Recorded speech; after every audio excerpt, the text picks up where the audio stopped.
Did you know that the Quran says Mary is part of the Trinity? Yes.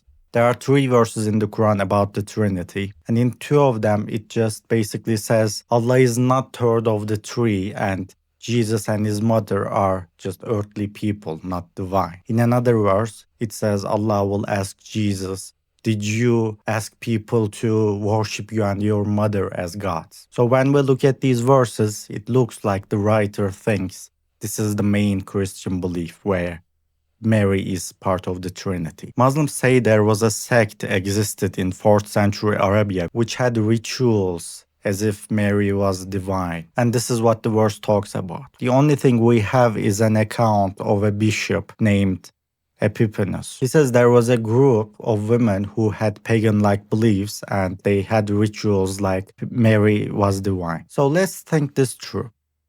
Let's even assume that these were Christians, which is not the case. They were pagans. And let's assume that they believed this version of Trinity, which is also not the case. They just acted like Mary was divine. But nothing else they do was Christian. They were pagans. Still, is this really what the verse talks about? I mean, when we look at these verses, it obviously attacks the mainstream idea. And there are only three verses about Trinity, and in two of them, normally so casually criticizes, don't believe this. Allah asked Jesus, did you ask people to worship you and your mother?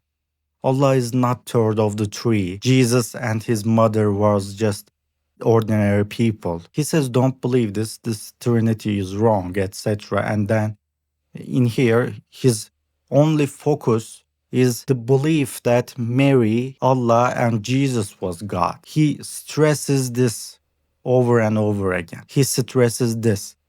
Two of the three verses. Acts like this is the main idea and also doesn't talk about anything else. I mean, any other group, any other sect, anything. So casually, as if it talks about a general idea, doesn't mention that this was, doesn't give any context. There's nothing in here that we can understand. This is just talking about a group. Also, out of coincidence, I guess, doesn't talk about the Holy Spirit. So obviously, we don't even need any analyze here. It is obvious when you read these verses, it is obvious that writer thinks this is the main belief of Christians.